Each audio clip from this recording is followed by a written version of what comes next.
안녕하세요 청년부 여러분, 장한별 목사입니다. 오늘 본문에서 예수님께서는 자신을 양의 목자, 양의 문이라고 표현하고 계십니다. 자기 양의 이름을 불러내는 목자, 자기 양을 구하는 양의 문이라고 말씀하고 계십니다.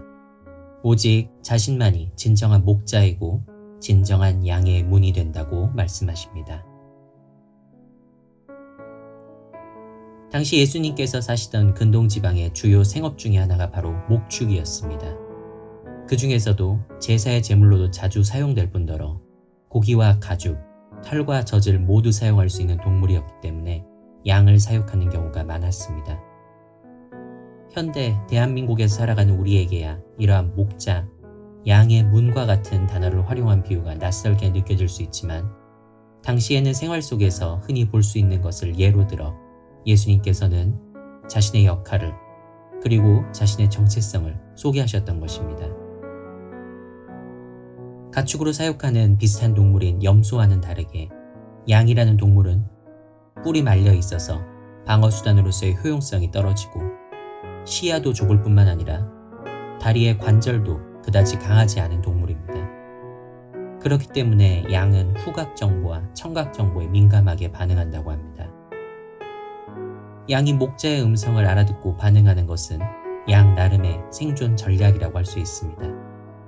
먹이를 주고 일정한 주거 영역을 보장해주는 존재의 목소리를 기억하고 그 목소리에 반응하는 것이 직접적인 탐색보다 효율적이고 안전하다는 것을 양은 본능적으로 학습한 경험을 통해 파악합니다. 예수님께서는 자신을 이러한 양을 돌보는 목자로 비교하셨습니다. 자신을 따르는 자들에게 적절한 양식을 공급해주는 존재가 되어주시고 안전한 영역을 보장해주시는 존재가 되어주신다고 예수님께서는 말씀하신 것입니다. 하지만 6절의 말씀에서 사람들은 예수님이 무슨 말씀을 하시는지 이해하지 못했다고 기록하고 있습니다. 자신들을 양, 예수님 본인을 목자로 비유했다는 그 상징을 이해하지 못한 것일까요? 정확히 말씀드리자면 왜 예수님이 자신들의 목자를 자처하고 있는지 이해하지 못했던 것입니다. 그렇기 때문에 예수님께서는 자신을 양의 문이라고 다시 한번 표현하신 것입니다.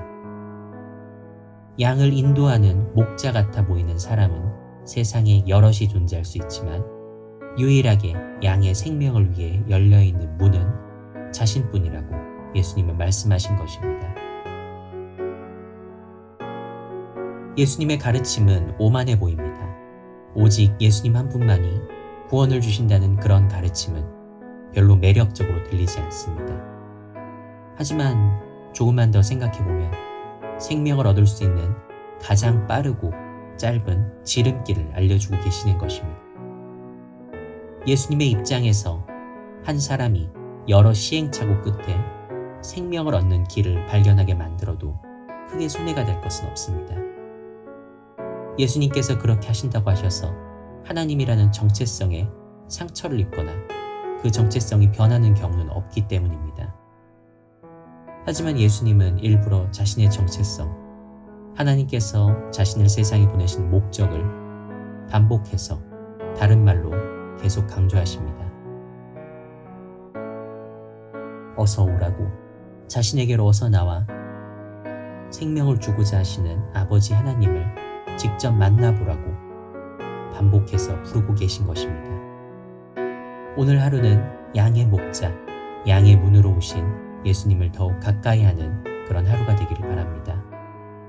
무엇이 우리를 향한 예수님의 뜻인지 알게 해달라고 기도하는 하루가 되기를 바랍니다.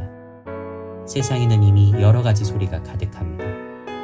그 중에는 우리를 옳고 바른 길로 이끌어가려는 소리도 있지만 우리를 멋대로 재단하고 착취하여 우리의 소중한 것을 빼앗아가고자 하는 그런 소리도 있습니다.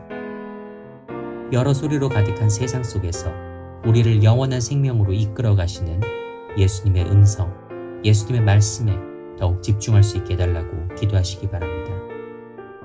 예수님께서 버려두시면 스스로는 보호할 수 없는 양과 같은 우리의 처지를 깨닫고 예수님께서 친절하게 이끌어달라고 기도하는 그런 오늘 하루가 되기를 바랍니다. 수많은 위험 요소가 존재하는 세상 속에서 살아남을 수 있는 은혜가 우리에게 있기를 선한 목자 되신 우리 주 예수 그리스도의 이름으로 축복하고 기도합니다.